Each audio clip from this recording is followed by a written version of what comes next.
Hey gang, and welcome to my brand new YouTube channel, The Checkered Flag. This channel is going to include content including cars, motorbikes, motorsport, and anything loosely related. Today's going to be our first full-length video. It's a review of the 2017 Ford Mondeo. I've been driving this car for just over 4 months now. I think I know it pretty well. So first off, we're going to take a look at how it looks. And in my opinion, she looks pretty sweet. This really is a beautiful car. Ford did a really good job. And that front end is straight on Mustang. Really angular lines all around. And the interior is really spacious too. Not to mention the infotainment system looks spectacular. And the whole interior actually looks really good. The only downfall is those teeny tiny wheels on this model. But hey, she's so beautiful, I'll forgive her. So what's the mk5 Mondeo like to drive? It's smooth. And it feels refined and well put together, and it's quiet. And to be honest with you, it's a really relaxing atmosphere to be in, and it's very comfortable while you're there as well. I think it drives exceptionally well. In fact, if you put someone in the car with a blindfold on and asked them to guess what car they were in whilst you were driving it, I think they'd probably say Audi or BMW or something along those lines. It definitely feels like a premium car, not like a working man's car. Ford's done a really, really good job. Now we'll get on to the engine. Now the engine in this car is a 1.5 diesel, and that 1.5 diesel is propelling a 1.5 ton car. But you know what, it doesn't feel too bad. I really thought it would be the slowest car ever. I thought it would be super slow, but it's got a bit of poke about it, to be fair. The only time you really feel that the engine's a bit underpowered for the car is on the motorway in top gear. If you do 70 miles an hour and put your foot down, nothing happens at all. Just nothing. I mean, you could wait all day, you might get to 75, but but apart from on the motorway, the engine is quite impressive, and it's a really smooth engine, it's a quiet engine, it's a refined engine like everything else about the car. It's quite a flexible engine as well to an extent. And this car as well, this is the base model, this is the Econetic Zetec, and it still comes with a lot of kit. You still get electric everything, and you get aircon, you get the infotainment system, you get alloy wheels, although they are tiny, you still get them. You get a 6-speed gearbox, you get really good air conditioning, you get a good sat-nav. The sat-nav really is good. I've used it several times, didn't miss a beat.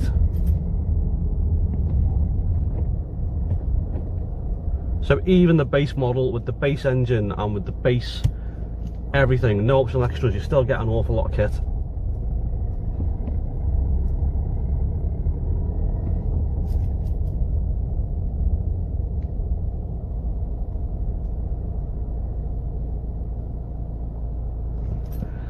Now, fuel economy has come up a few times with this car. Basically, with the 1.5 diesel engine in this big 1.5 ton car, I'm getting around 38 miles per gallon. But I do mostly around town. A lot of my driving is in traffic as well, and I've got a bit of a lead right foot, if I'm honest. So, other people I've spoken to with the exact same car, they tell me they're getting between 40 and 43. Now that seems really reasonable, and that's also around town driving. It seems very reasonable to me. I've spoken to a few people with the bigger engine mk5, and they say they're getting even better fuel economy, which I can't believe, because the engine isn't going to be as stressed. It's going to be much happier to propel that car along. So maybe that's right, maybe the bigger engine's the way to go for better fuel economy and for more power. I know one thing, if I was to go back in time, whoop, there's just people. If I was to go, I know for one thing, if I was to go back in time and pick the car again, I would pick one with a bigger engine, and probably with a bit more kit as well. Ford offered these with not just heated seats, but also a heated steering wheel, and oh man, in the winter, I would love a heated steering wheel a little bit. The interior as a whole seems really well put together, and it's a nice place to be. You know, it's not hideously nasty plastic, it's not gaudy looking wood or carbon fibre, or it's just a well put together cabin, and I like it, and the stereo sounds really good.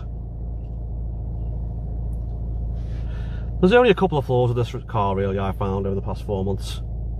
First off, the headlights are woeful. I mean, driving around at night time, there might as well be no lights. They are useless. What's going on with that Ford? What is going on with that? Secondly,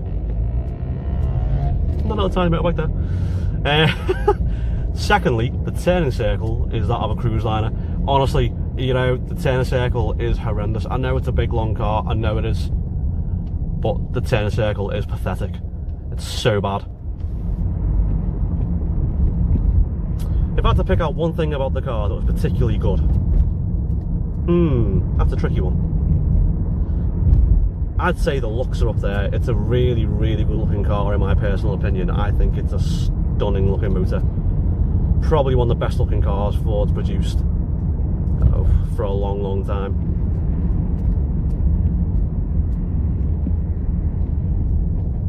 I definitely wouldn't say the engine was one of the strong points, but then I wouldn't say it's one of the weak points either. The ride quality is definitely one of the best things about this car. The ride quality, it really is superb.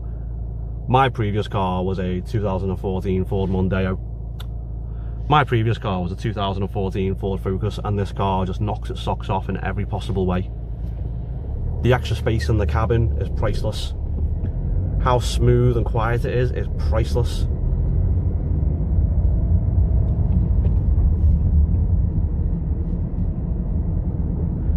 I'm just really impressed with this car. And when you think how much cheaper it is than the equivalent BMW, Audi, Jag, it's much, much cheaper. And it represents tremendous value for money. You can get these Mark 5 Mondeos on a 2015 plate from as little as £5,500 at the moment on the used market. And that is just superb value for money. And you can't argue with that kind of value for money, you really can't. When you think the equivalent Jag, Beamer, Merc could be at least twice the price. So in the 4 months I've been driving this car, I've been very impressed. And that, in a nutshell, is what I think of the 2017 Mark 5 Ford Mondeo. Well, I hope guys you enjoyed the video. And there'll be more videos to come soon. But the next road test won't be for a while, I'm afraid. And it's not going to be another Ford Mondeo, I assure you. But until then, my friends, stay safe. Ciao for now.